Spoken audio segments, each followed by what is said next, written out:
দুনিয়াতে যে সমস্ত মাখলুকাত সৃষ্টি করেছেন আল্লাহ পাক রব্বুল আলামিন শুধুমাত্র আমাদেরকে ইবাদত করার জন্য সৃষ্টি করেছেন। আর যত প্রকার প্রাণী সৃষ্টি করেছেন মানুষের খিদমতের জন্য সৃষ্টি করা। সুবহানাল্লাহ। জানলে অবাক হবেন যে মানুষের খিদমতে কেমন ভাবে প্রাণীদেরকে আল্লাহ তাআলা সৃষ্টি করেছেন।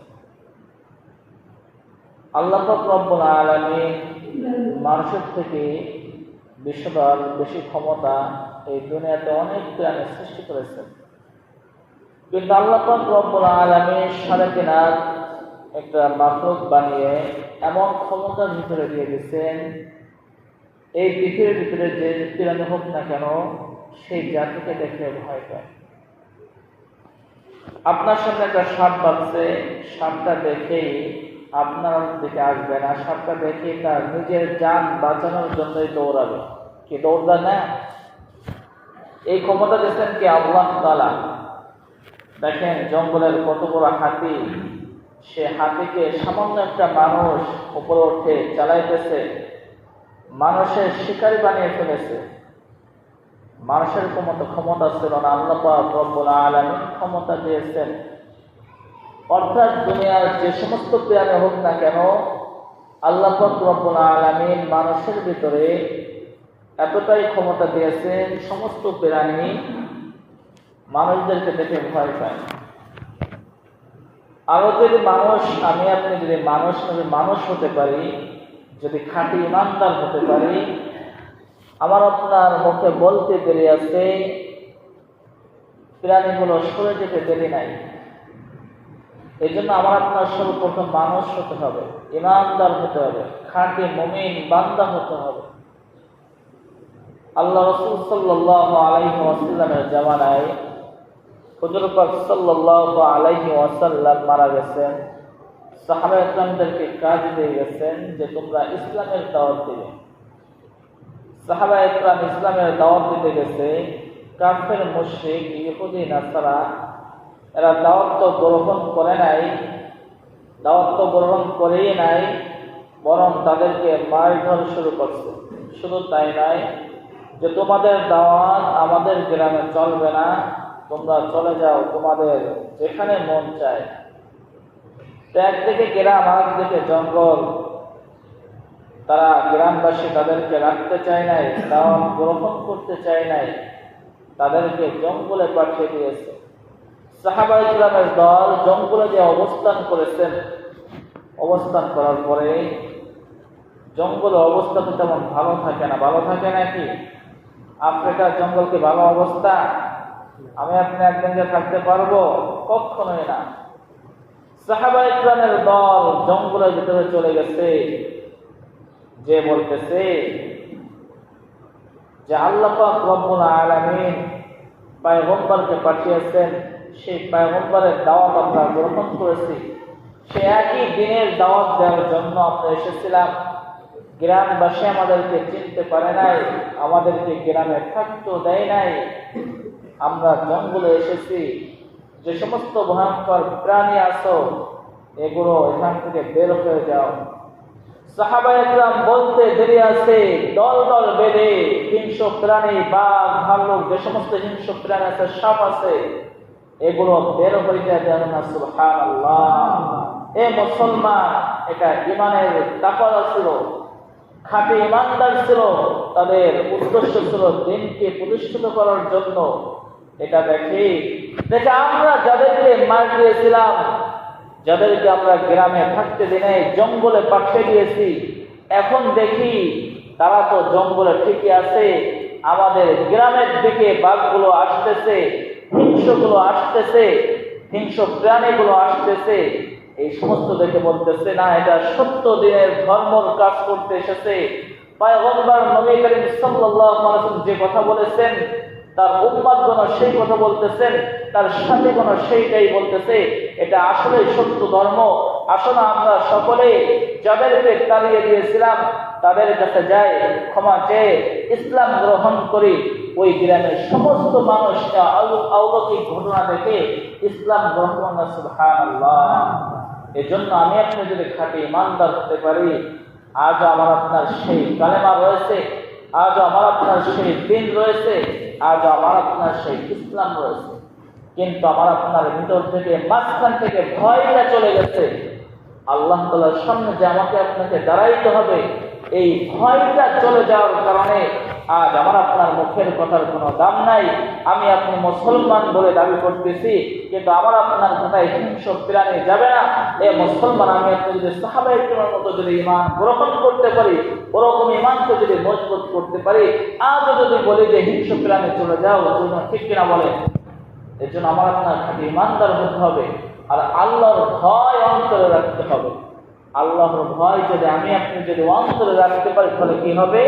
আল্লাহ তো কোরআনেই বলে দিয়েছেন, فَأَمَّا مَنْ خَافَ مَقَامَ رَبِّهِ وَنَهَى النَّفْسَ عَنِ الْهَوَىٰ।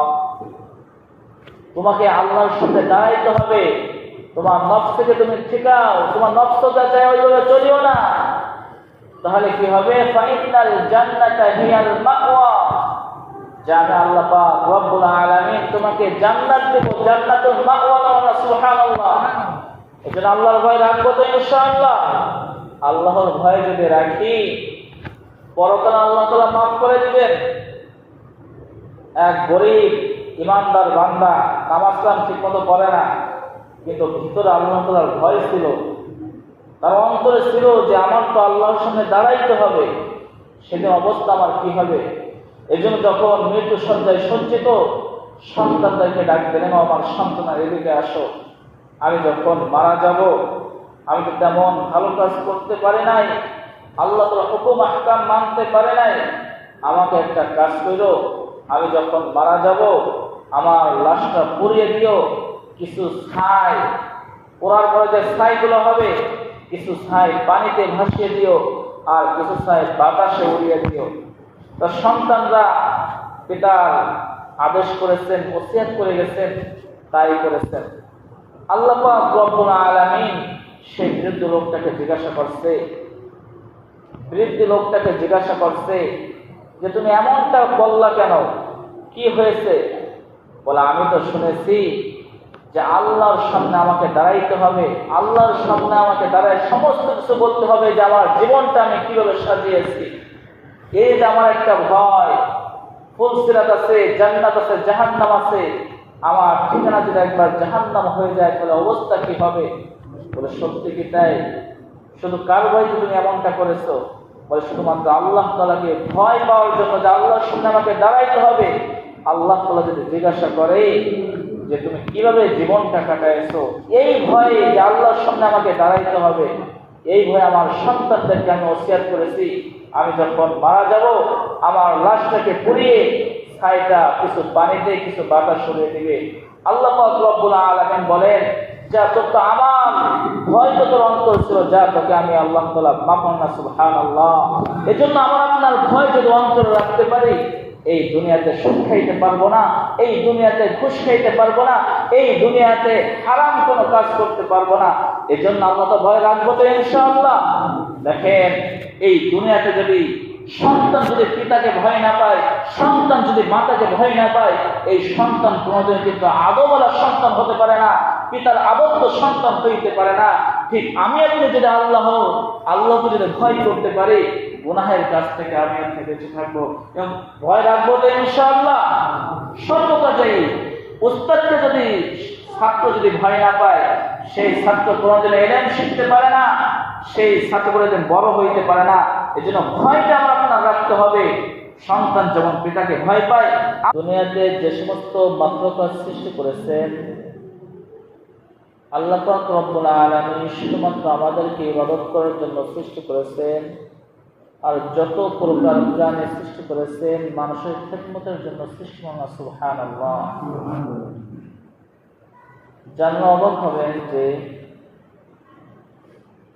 মানুষের খিদমতে কেমন ভাবে প্রাণীদেরকে আল্লাহ তাআলা সৃষ্টি করেছেন।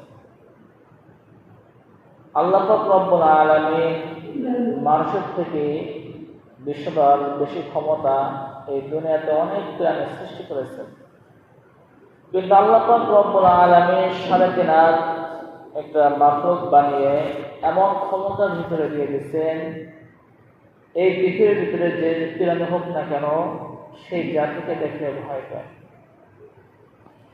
আপনার সামনে একটা সাপ বাঁচছে, সাপটা দেখেই আপনার দিকে আসবে না, সাপটা দেখেই তার নিজের জান বাঁচানোর জন্যই দৌড়াবে। কি দৌড়া না? এই ক্ষমতা দিচ্ছেন কি আল্লাহ তাআলা। দেখেন জঙ্গলের কত বড় হাতি, সে হাতিকে সামান্য একটা মানুষ উপরে উঠে চালাইতেছে, মানুষের শিকারী বানিয়ে ফেলেছে। মানুষের ক্ষমতা ছিল না, আল্লাহ পাক রব্বুল আলামিন ক্ষমতা দিয়েছেন। অর্থাৎ দুনিয়ার যে সমস্ত প্রাণী হোক না কেন আল্লাহ পাক রব্বুল আলামিন মানুষের ভিতরে এতটাই ক্ষমতা দিয়েছেন, সমস্ত প্রাণী মানুষদেরকে দেখে ভয় পায়। আরো যদি মানুষ, আমি আপনি যদি মানুষ হতে পারি, যদি খাঁটি ইমানদার হতে পারি, আমার আপনার মুখে বলতে দেরি আছে, প্রাণীগুলো সরে যেতে দেরি নাই। এই জন্য আমার আপনার সর্বপ্রথম মানুষ হতে হবে, ইমানদার হতে হবে, খাঁটি মুমিন বান্দা হতে হবে। আল্লাহ রাসূল সাল্লাল্লাহু আলাইহি ওয়াসাল্লামের জামানায় হুজুর পাক সাল্লাল্লাহু আলাইহি ওয়াসাল্লাম মারা গেছেন। সাহাবায়ে কেরামদেরকে কাজ দিয়ে গেছেন যে তোমরা ইসলামের দাওয়াত দিবে। সাহাবায়ে কেরাম ইসলামের দাওয়াত দিতে গেছে, কাফের মুশরিক ইহুদি নাসারা এরা দাওয়াত তো গ্রহণ করে নাই, দাওয়াত তো গ্রহণ করেই নাই, বরং তাদেরকে মারধর শুরু করছে। শুধু তাই নয় যে তোমাদের দাওয়াত আমাদের গ্রামে চলবে না, তোমরা চলে যাও তোমাদের যেখানে মন চায়। তো একদিকে গ্রাম, আরেকদিকে জঙ্গল। তারা গ্রামবাসী তাদেরকে রাখতে চায় নাই, দাওয়াত গ্রহণ করতে চায় নাই, তাদেরকে জঙ্গলে পাঠিয়ে দিয়েছে।